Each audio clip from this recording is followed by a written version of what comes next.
I have heard a tape that Don has talk, and he does make a good talk. So from Colorado Springs, let's all give Don C a hearty welcome.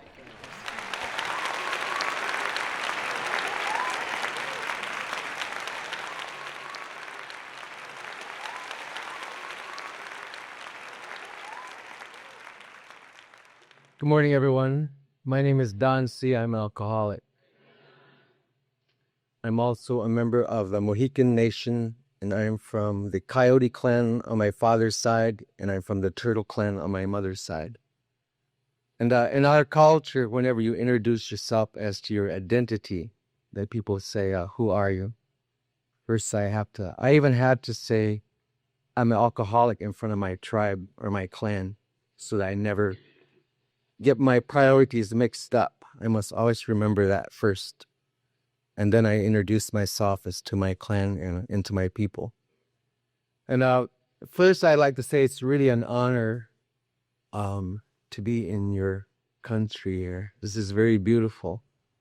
And we have been treated with dignity and respect from the moment we got off the airplane. Mike was there and met us, and it was really, really nice to be here. Before I start, though, in our way, whenever you speak, then in our culture, we pay a lot of importance to our elders. And the elders, they always say, light some sage before you start. Sage is sage leaves. It's from a plant. And we use that a lot at our spiritual meetings. The sage has got the ability to make calm. It helps interconnectedness and use it for our purification. So the old people, they always tell me, this is what you're supposed to do first. And so I'm going to just light a little bit of that sage, and I'll put it on this cloth. And then they always tell us to put down these 4 colors, red, yellow, black, and white. And what that reminds us is of all the colors of the human race. There is only one race, and that's the human. And as we know, well,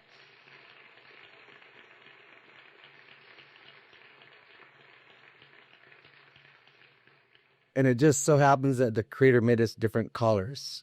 And so I like to put those colors down, and that's to show honor to the human race. Because as I look about, I see we have representatives from all 4 directions. And that alcohol is like one of those EEO diseases, it doesn't care.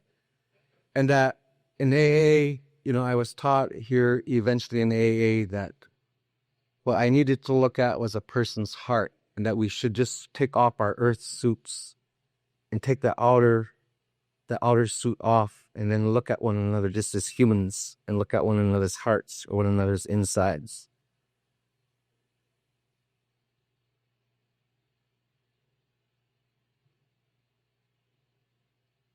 And then I'm going to just light a little bit of the sage. And in our way, that's what the sage, it turns to smoke. And this process is called smudging. And this is a eagle's wing. And I was given this some time ago by the elders. And what we do with the smudging is when it smoke, it releases that medicine under the fan. Then it sticks to the eagle's wing. And then when you spread that medicine out, that medicine gathers underneath the wing. And then you take this wing and you go, and it spreads it really long distance. But this is how the old people said that we're supposed to do this.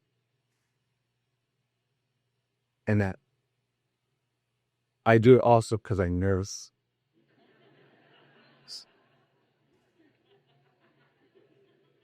That helps me.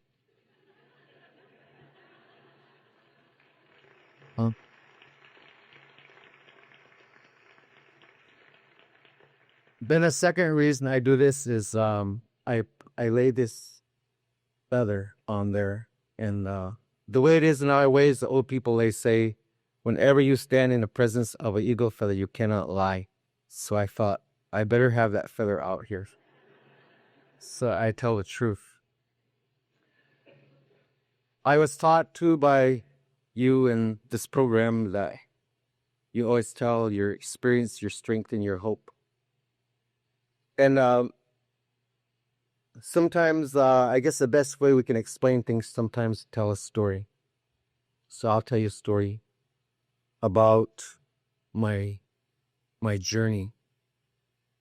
And my journey with alcohol, it was, I think the best way I could describe it, it was like the story I heard one time. And it said that in this arena, it was a match, a boxing match was going on in this arena. And in the black trunks was a person named Alcohol. In the white trunks, that was me. And you know, when they have events like that, they always say the front row for your family. They always get the special close-up view. And so this arena, it was really full of a lot of people. And I was excited about this match. And my family, my children, my family, they sat up in the front row and were watching. And as me and this Alcohol, we started to have this fun with each other. In the first couple rounds, it was nothing. It was okay. We danced around, boxed a little bit, and the bell would ring. We'd sit down. They ring that bell again. We get up there and we dance around some more. And about that third round, as we were dancing around in that boxing ring, the Alcohol somehow it snuck in a lucky punch. And it kind of stunned me a little bit. And the Alcohol, he looked at me and he says, "Hey, that was just a lucky punch. That's nothing." He said, "You just had your guard down." And I said, "I know that." And so they was just doing what they normally do at boxing matches, you know, throwing popcorn stuff. Everybody was watching. But by the time the fourth or fifth round came, it started to get to be really boring. So a lot of the people, they just started to leave that arena. And as we danced around there, the Alcohol, every once in a while, he'd slip in and hit me again. It'd sting just a little bit more each time. And I would kind of jump back and I looked at the Alcohol and say, "Hey, that was just a lucky punch." And I said, "I know that. I know that was just a lucky punch." By the time we got to the 8th or 9th round, it seemed that the Alcohol was doing that routinely. That was jumping in there and it was starting to really sting and it was starting to hurt some. And pretty soon, my family come up to me and they said, "You ought to get out of this. Let's all go home. Because this isn't working very well." And the Alcohol looked at me and the Alcohol says, "Let me tell you the truth. You have the ability to whip me." And I looked at that Alcohol and the way that it said it, I knew that the Alcohol was speaking the truth. I knew that I could whip that Alcohol. So I told to my family, I said, "You just sit here. One more round, I'm going to go in there. This is the round, I'm going to do it." And as I got in there, this time the Alcohol, it just punched away almost at will. And it really hurt this time. And by then, all the people in the arena had left except my family. They were still there. And I sat there quite wounded. And then during one of those breaks, one of my children, they come up to me and they said, "Dad," they said, "if you don't quit and leave," they says, "we're going to leave without you." And I looked at them, I said, "Just one more round. You just wait. This is the round I can do it." And so they sat down there, and this time the Alcohol came out, and it just started to beat me unmercifully, even put me down on my knees. And as on my knees, I looked and I see my family walk out. I could see them under the ropes.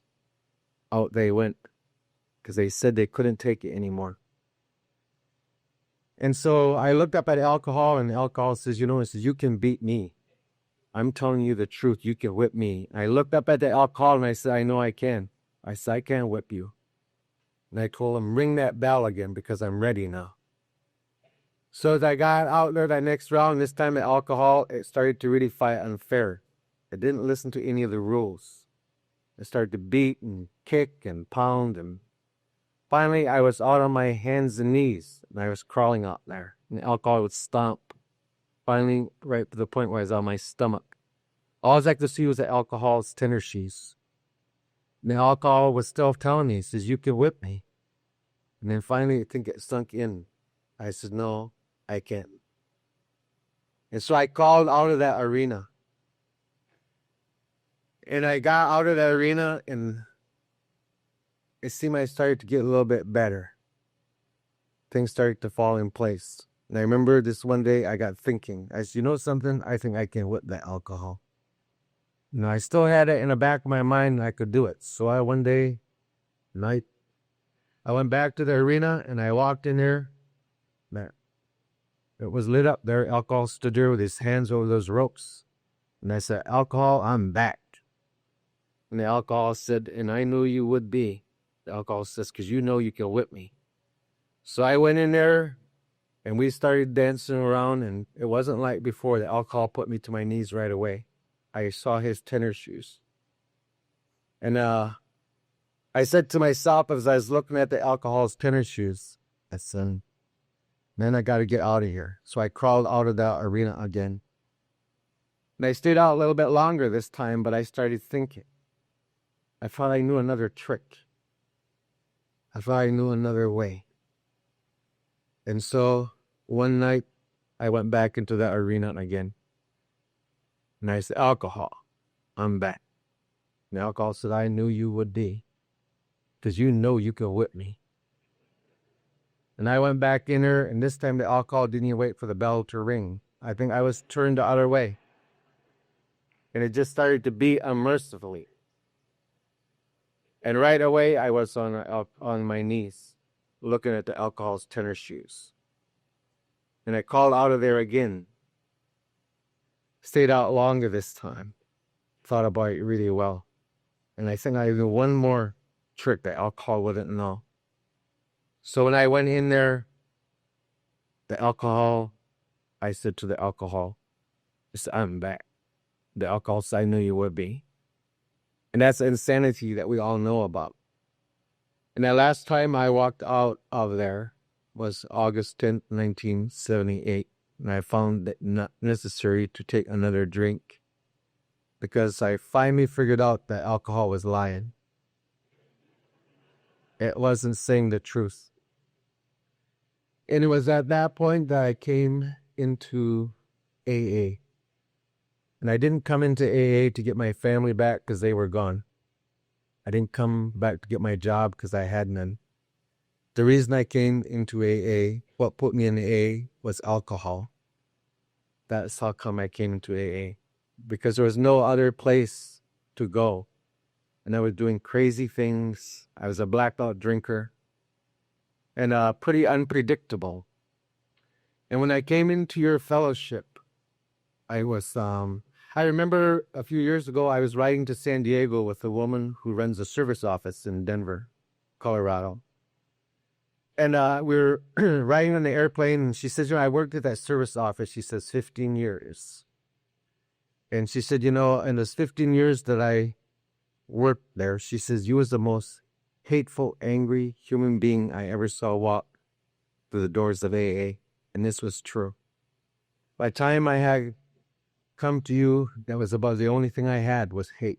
And I had anger. And I remember my first meeting, I walked in there. And it was one of these situations, there was a parking spot right in front of where the meeting was. And I said, I'm going to ride around the block. And if that parking spot is still there, then that means I'm supposed to go enter. So I rode around the block a couple times in that parking spot. It was right there. And one time I remember I come around there and there was a car. That car should have went right in that parking spot, but they didn't. They went further down the block and they parked.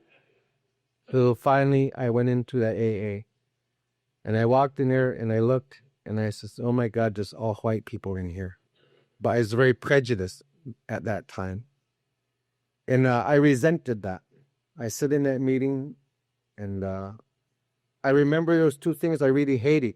One is I hated your laughter. You laughed a lot in those meetings. And the other thing I hated was you were telling stories about yourself. I couldn't understand why you were set in public and you say things about yourself. I couldn't believe that. But there was something when I left there, there was this feeling. Later on, I was to come to find out that thing is tribal. It's a feeling of belonging. And I think for the first time, that first meeting, like I got that feeling. It's like I come home, except my head, it was telling me other things. But there was something inside I knew that I had made it to a place that was going to help. And eventually, as I quit slipping, by the time I came to you, I was ready to do anything. I didn't resist too much in AA. When I came in, I was ready. There was nothing else to do. And so one of the first things you told me I needed to do was to get a sponsor. And so I did that. And I went and I found this man. They call him Big Frank. And he was from Denver. He's a very big man. Kind of all scarred up kind of a guy. So I went and I asked him, I said, I would like to ask you if you'd be my sponsor. And he looked at me and he said, well, we'll talk after the meeting. And so we went down and we sat in York Street in Denver. And we talked, and he said to me, he said, I've been in here 15 years. He said, I watch you Indians coming in and I watch you leave. He said, most of you guys don't make it. He said, I don't know what it is. But he said, you come in, hang out a couple meetings. He said, just look around. He says, you guys usually don't make it. He said, there's something funny about you guys. And then he kept edging me on. He was kind of a sarcastic kind of a guy. And so he just kept on. And you know how sometimes you take like a little puppy and you tease them, you rub your face in it, and pretty soon you make that little puppy get mad. You make it growl. And I think in his wisdom, that somehow he knew about the only thing that I had to work on was hate. And so he just got that anger going, and he'd tell me things, and finally I remember I got so mad inside at him. I remember I was thinking to myself as he sat there, my jaws would get tight, and I remember he was saying, you're not going to make it, and I don't think it'll work for you, and you guys, and you Indians this, and you Indians that. Remember, in my mind, this thought come, I thought, something, you white son of a bitch, I'm going to show you, I'll make it. You just pop, okay.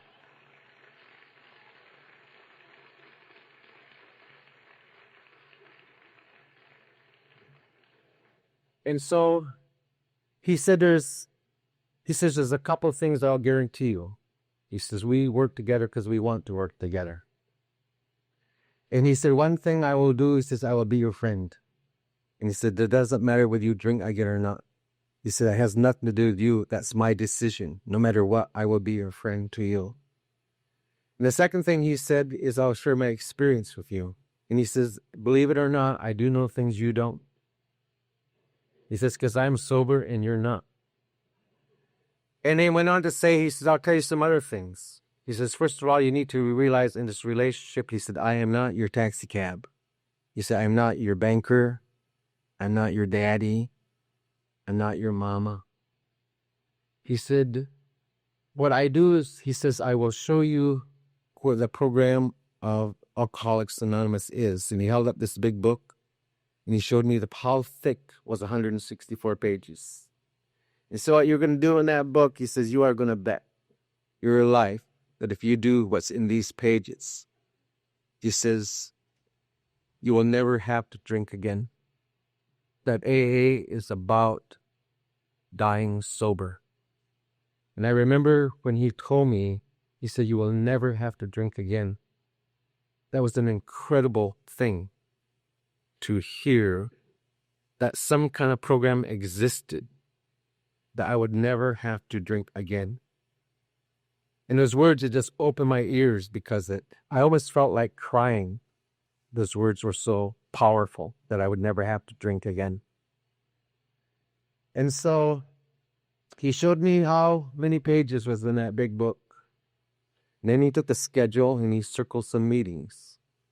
Circle one on Monday, one on Tuesday, one on Wednesday, one on Thursday. Sunday, I got to pick the meeting I wanted to go. But the other meetings he picked. And he circled step meeting, tradition meeting, big book study meetings. And he said, I want you to go to these meetings. He says, a lot of these meetings, he says, you never see, they're not overcrowded. He said, not everybody goes to these meetings. He says, usually the groups are pretty small. That's in these meetings. But he said, I want you to go there. And he said, until you take the third step, he said, I want you to say, when you go there, you say, my name is Don, I'm an alcoholic. And he says, you don't say nothing else because you don't know anything else. He said, you just shut up. Don't talk. And so I did that. I was go to these meetings, but I remember we got to this one meeting one time and this woman walked in there. And I'm pretty sure she was looking at me. So I thought, you know how that is? I thought I had been to enough meetings. I thought maybe I could say some stuff, make me sound pretty good. So I thought up what I was going to say, quoted the big book a couple times. I could see I impressed her. She looked at me.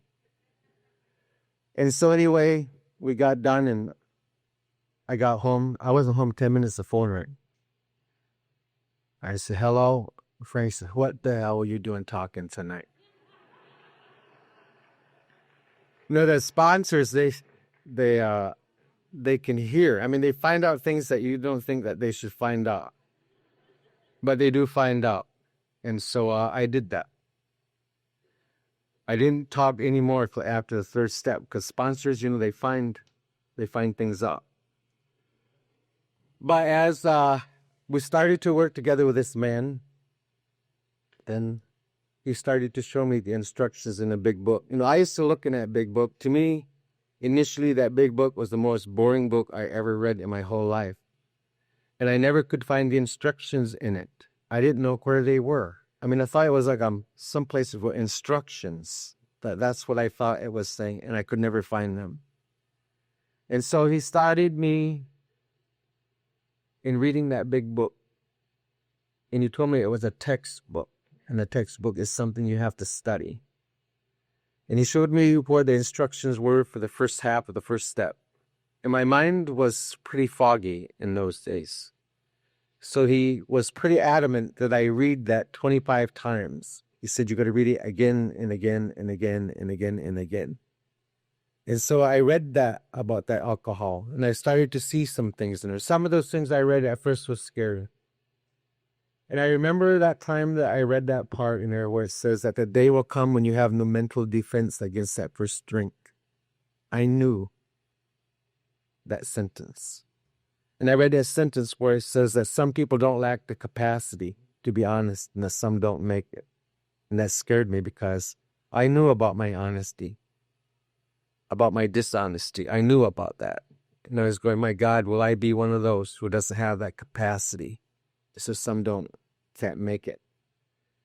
And as I started to go to meetings, then you started to tell me some of these things that I needed to hear. Some of your stories. You may be a different color, different direction, but they were the same bars. It was the same destruction of family. It was the same stuff. It was the blackouts. You were doing the same thing that I was doing. And then that man, he showed me on page 52 of the big book, there's a paragraph he called the unmanageability paragraph. And in that page 52, there are 9 areas that I was to look at in terms of my unmanageability. And in that 9 paragraph, there are some sentences. And I was to take those sentences and flip them into a question. And one thing I needed to look at the unmanageability was in the area of my personal relationships. And I wanted to say to look at your emotional nature. And is your life full of fear? And do you have feelings of being useless? And did you have depression? And did you have misery? And he showed me how to look at unmanageability. See, I never knew how to do that. I never, ever had the habit of looking inside. That was really a new experience for me. And as I came out of that, I started to see, I was able to admit my life was unmanageable in many, many areas. It wasn't working. And there's that definition of insanity. Well, there are many, but one of the definitions that we hear is that you can keep thinking what you're thinking, you keep doing what you're doing, and expect different results. See, that's the way I was living my life. And then he went on to show me in the chapter, We Agnostics. It's where the instructions are for step 2. And I was to read that many, many, many times. And then he taught me how to take those 9 areas in step 1, and I was to create a vision in 9 areas in step 2. In other words, once I saw how my personal relationships were not making it, then I was to ask myself this question: if your relationships were making it, then how do you think God would have you be? Not what would God have you do, but what would God have you be? Honest, trusting, integrity, understanding. And he showed me how to do step 2. And then I went on and I took that step 3, and I didn't like that step 3 at first. Whoever's wisdom it was to put in it, God as we understand him, I think if that sentence wasn't in there at that time where I was, I couldn't have stayed. And I was so mixed up when I first came into AA, and I heard this thing that says, you can make this God, you can call it whatever you want. See, I was raised in boarding schools on a reservation, and I have a lot of experiences on the reservation with different religions. It's that the missionaries and things, they came in here all the time, and 1 year I'd be Pentecostal. They always bought food and clothes, so that's where we would go. So they bring the foods and clothes, and you have to do this, and then you could eat. And then next year it'd be the Catholics, you have to do this before you get the clothes you could eat. So I was kind of mixed up, on religion. And I never could figure out until I got into AA, they all had this thing about, one of them, they always had these 2 goals. One, they were going to heaven, and if you weren't one of them, you go to hell. And I could never ever figure out which one really was the one that got you to heaven. But they all said if you belong to the other one, you go to hell. And so by the time I had grown up, I left that way. And so I chose at this time to call God Charlie. And I called him Charlie because I had met this man when I was in the university one time, a young man. He really treated me good. I liked this man. And so for no other reason than that, I said, I will call this God Charlie. And so that was how I originally came in to AAs. And I remember in taking this 3rd step, I was shown the instructions, all that area, just prior to the 3rd step prayer. My sponsor, he explained to me, he says, every one of those lines is like an instruction. You have to read it and then to see, does this apply to you? Most people try to live their life by self-propulsion. Is that true? I had to think about that. Every sentence in there, I had to consider it, that was an instruction, getting me ready to be willing to turn my life over to the care of this power. And I really had a difficult time doing that until I heard in AA this man one time, he told a story. And it was about these frogs. And he said, there's these 4 frogs sitting on a log. And he said, one of these frogs decided to jump in a pond. Then he said, how many frogs was left on that log? And I said, well, 3. He said, no, there's 4. He said, that frog that made that decision to jump in the water, he said, is still sitting on that log with the other 3 frogs. The only difference is, he said, it's to do with the 3rd step. When you turn your life over to the care of this power, then what God makes that frog is an orange frog. So you have 3 green frogs. When you turn your life over to the Creator, He makes you into an orange frog. That frog is still sitting on the log, but it didn't jump. And he says, the question is, do you want to become one of these orange frogs? Because he said it works like this. He says, contrary to what you hear in the program, he said, once you make that decision to turn your life over to the Creator, he said, you can't take that decision back. He said, you can't go orange frog, green frog, green frog. Yeah, once you become an orange frog, he said, your ass belongs to God. And he said, what happens?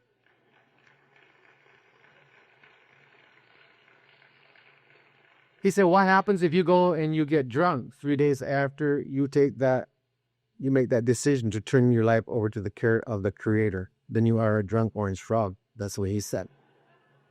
What if you get angry and lose your temper? Then you are an angry orange frog. That once you make that move, that's it. And I found out that this was true. Somehow that made sense to me, because I thought that you had to be so perfect and you had to change or whatever. It had nothing to do with that. That's what the steps were to do. They would help you change after you make that decision. So I went over to my sponsor's place and I told him, I'm ready to make this decision. And so me and that old man, we got on our knees and he all each have our big book, and he read that third step prayer. And that was kind of strange because I was not even used to hanging on hands with men. Where I come from, you didn't do things like that. But that was made me a little bit nervous. And then I read that third step prayer. And when I said that first step prayer, I meant it. I knew that this is what I wanted to do. Because by then I found out the only hope that I had for any kind of sobriety, this type of sobriety where you never drink again, was to understand the spiritual walk, which today I call a red road. In our culture, we call that the red road to sobriety. And we took that third step, and then I asked him, I says, well, what next? And he reached behind his chair, and he pulled out a paper and a ruler and a pencil. He opened up the big book, and it says, next we launched on that course of inventory. And so before I was leaving there, I had examples of how to write inventory. He showed me how to do that. And I wrote my inventory on resentment. I wrote my inventory on sex. I wrote my inventory on fear. And when I got my inventory finished, I knew it was good. The reason I knew it was good, as I wrote my normal inventory, then he was very adamant about the dark crannies. He said, you got to tell everything, every secret. You cannot leave nothing just to yourself. So I took those dark crannies and I wrote them on another piece of paper. And so when day came to do my fifth step, I remember that day very well because I got that nervousness going. And I knew that day I was going to either fifth step or I was going to drink. And it seemed like the steps to me was always motivated. I was weighted to the last part. And I knew that day I was thinking about drinking. So I called my sponsor and I said, I want a fifth step. But when I called to his house, they're just taking him to the hospital. Kind of emergency. He was going to be in there. So then I called this other man that I knew. And his phone didn't answer. So I had a third guy because I had to do it. I had to do it that day. And I called this other man and he said, come on over. He said, I'll put the coffee on. So we went over there and we did that fifth step. I read him the things I had written about my inventory. And they showed me how to write 5-column inventory and resentment inventory, 4 columns in fear inventory, and the 9 columns in the sex inventory. And when I got done reading my inventory, this man said to me, he says, is there anything else?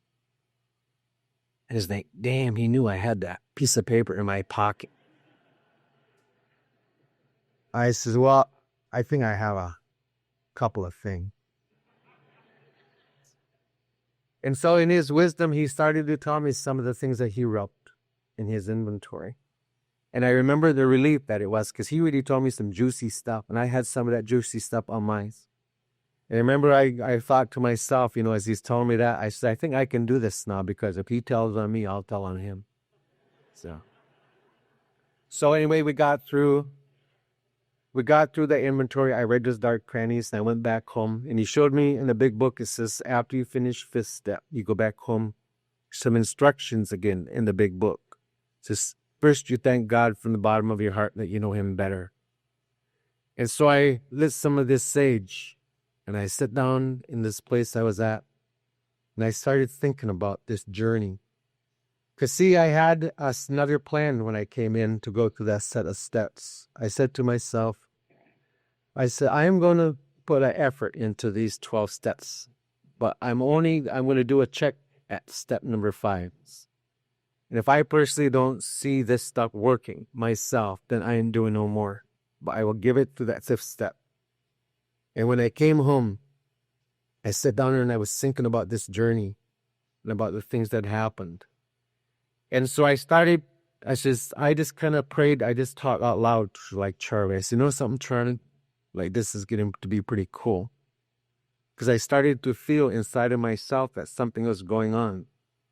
And as that sage burned, and as I continued to talk to Charlie, I found myself on my knees. And I found myself not using the word Charlie no more, but I started to use the word God. And as my prayer continued, I started to use the word creator. And as my prayer continued, I started to talk to Kantashala. And I started to speak in my own native language again. I could just feel during that time that my prayers, it just really changed. Something was really going on inside of myself. And I think that, with each of the odd steps, there is a set of promises. And with that, also true, the fifth step. And I looked and I read those promises. And, the first time that I could remember, I said, something, this program is going to work for me. I could tell something happened. And to experience a time of light after that first step, when I was free of guilt, I was free of shame. I could remember the stories that I did. I could remember everything. And parts of my inventory was very, very difficult.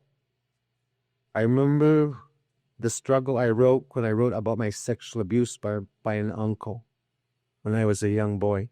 And I never told anybody about that sexual abuse that happened by that man. But I was able to put that out in the inventory. Now I'm able to share that when it needs to be shared. I have that freedom to do that.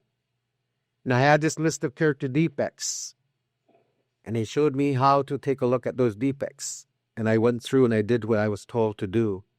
Asking the Creator to remove those defects, the ones that I wasn't willing to let go, to ask Him to help me with a willingness to let that go. And then I went on and I made my amends. And I had a lot of amends to make. My sponsor was very adamant about the effort needed to make these amends in person. He said, that's the way to do it.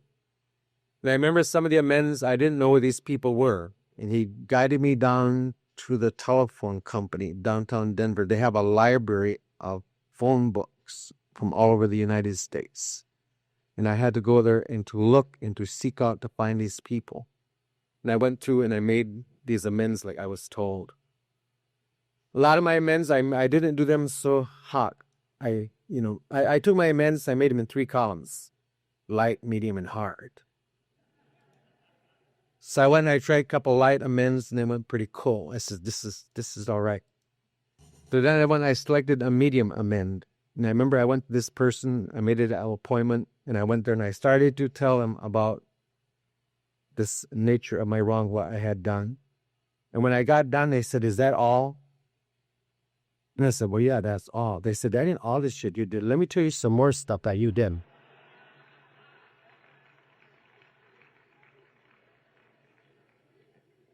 And I remember they started to tell me that, and I got really upset. And I started screaming at them, and they started screaming back. And, I says, I know. Anyway, I ended up making amends for making an amends. And, but it was good. And I learned to do that. And I got into steps 10 and 11. And it was very difficult at first to get that habit of looking at what the program, what it requires, this discipline of praying in the morning. Today, I believe the most important, most significant thing I can do during the course of the day is to pray. And that's been my journey. The steps has been very powerful. I go through the steps every year. It's just prior to my anniversary birthday. And the reason I do that is I was taught by my sponsor to do that. And one of the reasons he said, you need to make that journey every year. He says, your ego always works on right where you have your shit together. Right where you think you're hot, that's where you're in trouble. And that steps, it helps it. You need to go through and to do that. And so, as I got through the steps, I have so much respect for the steps today that I'm going through a set of them right now, but I have decided to make a vow that if I hear the steps read, I'm going to stand up out of respect for them because of their power and because of the way they do. As I started to work in the steps, I had one set of steps my sponsor had me go through, and he had me just work through a set of steps just on being Indian. He said being Indian would get you drunk. And I was really resentful, and I didn't know what he was saying because I had a lot of ideas, a lot of prejudices, a lot of things I had to look at. And I went through that, and when I come out of that set of the work, I saw what he was saying. I had to not look at it that way. That could, you see, get me drunk.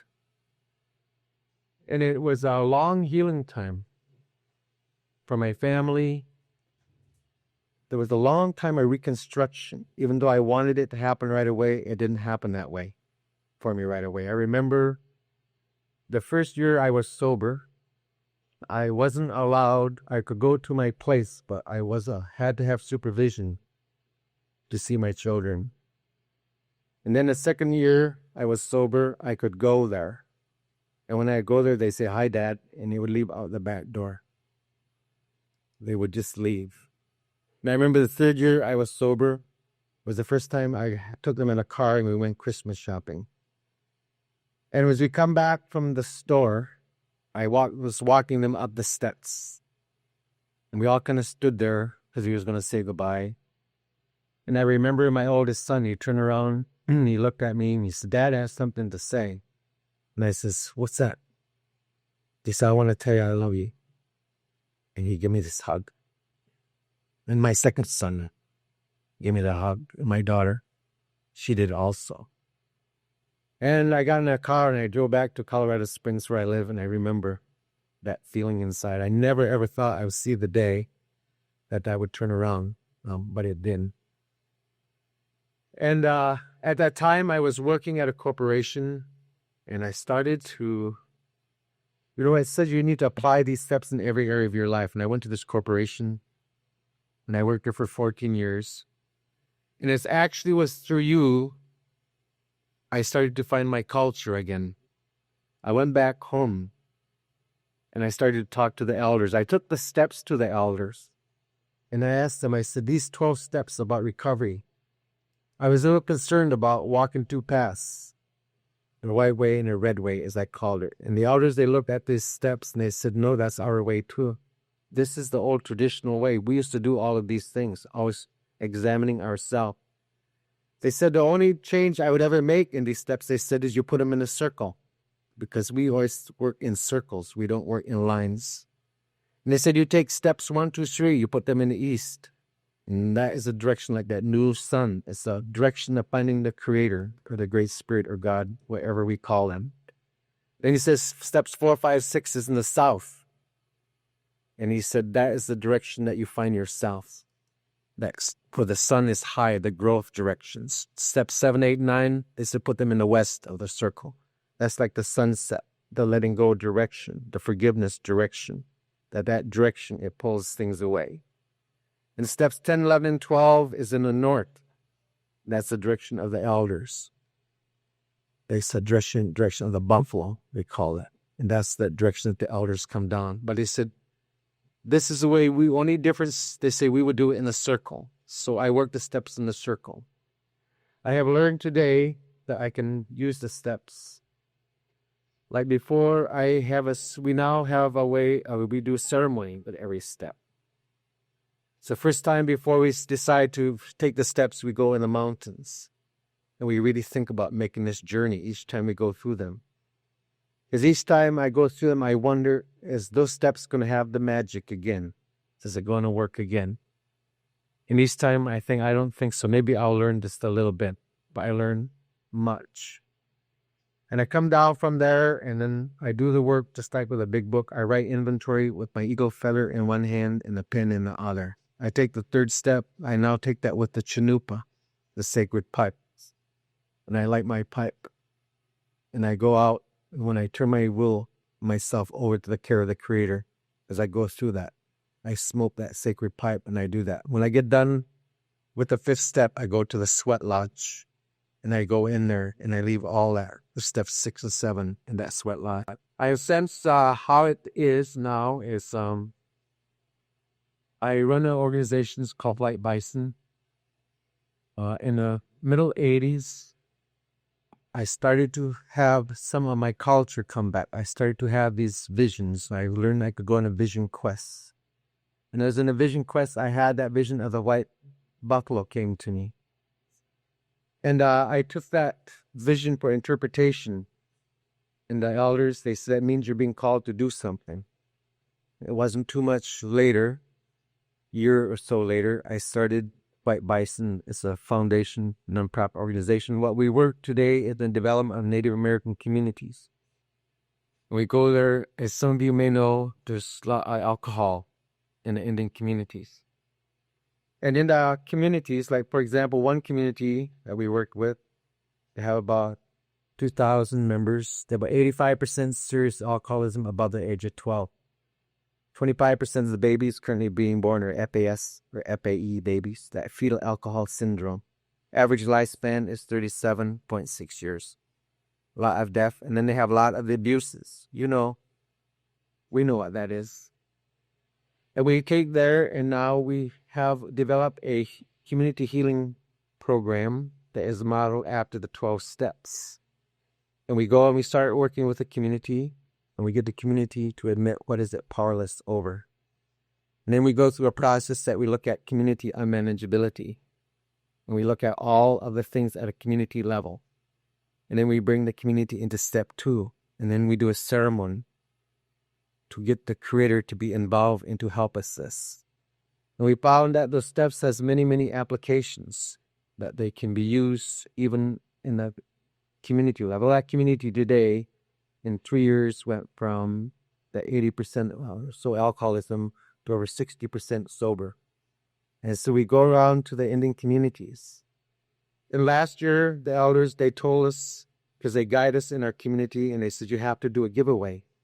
They said, now you have to give away as an organization. So last year we made a recovery program called the Medicine Wheel in the 12 Steps. And we made this for the Indian men that is incarcerated, that is in prison.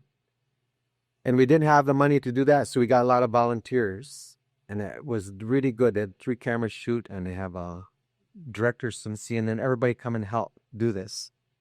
And then we went to the lawyers, and they said, you have to copyright this video series, because they were from the university. And so we got the brothers back together, and we said, well, the university says we have to copyright. And so we talked this over, and we decided to make an Indian copyright. So we wrote this Indian copyright back, and we went back to the lawyers, and we said, this is the Indian copyright. And it says, to be copied, to be borrowed, to be stolen, to be hawked, to be pawned.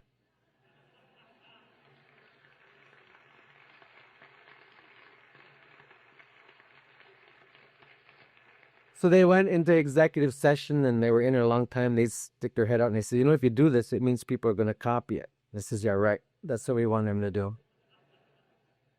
And so that program has been going through the giveaway. It's being copied. We don't know all where it is.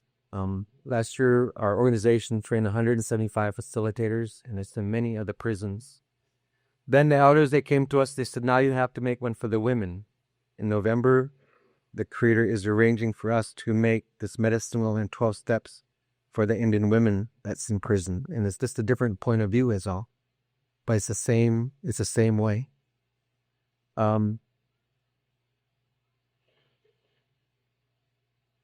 I think what I found out is this, how much I respect AA and you, is I actually believe that you are my tribe.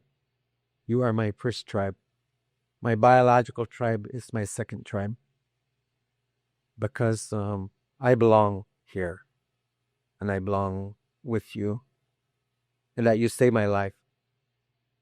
You give me back my culture. It was through you I found out how off track I was. And I didn't know that I was off track. Today my life is much different. I think if I were to choose the worst thing, if I had to pick one worst thing in my sobriety or my alcoholism, if I was to choose one thing that was the worst, it was the loneliness. Now you have that hole. It doesn't matter if you're in a crowd with people. You have that hole.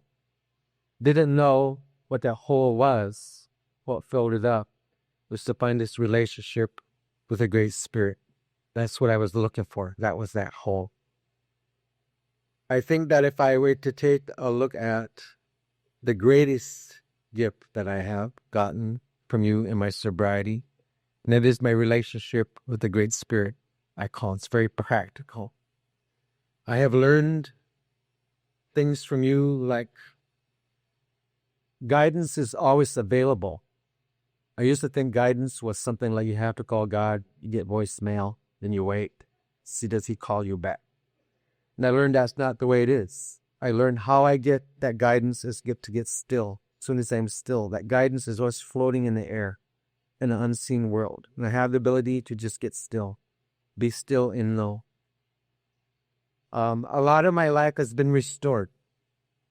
Last year, my 2 grandchildren, grandson, granddaughter, and my children let me take them in my car for a weekend. That it's all right, and they trust me, to do that. And I've lost a lot of things in AA, but the thing you told me was, you says, no matter what happens, you'll have to drink. You didn't promise. You promised me that if I do certain things, you say you never have to drink again. Go to meetings on a regular basis, read the big book, do the steps, pray in the morning, thank God at night. That if I did that, and I had a 12-year sobriety, I had everything disappear, and I had it come back. And that's the way it's been for me. But what you told me about the alcohol and not drinking, this is true. I have had many blessings in my sobriety. And I always feel really good when I see people from the 4 directions in here. My brothers, my sisters. I look at them, we look at one another. And we say, we don't have to say we know we love one another. I met one back there. She's Indian. I could tell when I look at her. Sober 21 years, a sister. Man, that's something. We're sober. We got something in common. We didn't have to tell a story. She and I looked at one another. Everything was said. So life has really been an honor, to live. I love life today. I think that life is sacred. I'm starting to look at many things with a sacred eye. And I'm starting now to attract good relationships. I know what it's like to be in a good relationship. I know what it's like to be in a healthy relationship. That you can go through conflict in a positive way, in a respectful way. And so I think maybe the best way I could close is to say this prayer that I heard. Of course, everything I know comes from the AA. And this prayer is very short, but to me it's always been very powerful. And that prayer says to God, to Kasha, whatever you call it. But it says, God, thank you for what you've given me. God, thank you for what you've taken from me. And God, thank you for what you've left me. And what I was left with is AA and you and these sacred steps in this fellowship. And what is left is way more than enough for us to make it and to die sober. So in this closing, I would just like to say, I love you all. Thank you for having me in your community. And thank you for making me feel that feeling of belonging. And it's also in our way that the elders, they always say this, is that the person that you are with, you must always honor them. And I would like this time just to have Jean stand up. And so everybody knows this is Jean.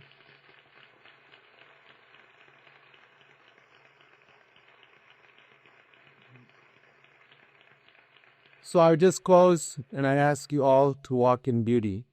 Beauty above, beauty below, beauty before, and beauty behind. And you walk in beauty by working our 12 steps. Thank you very much.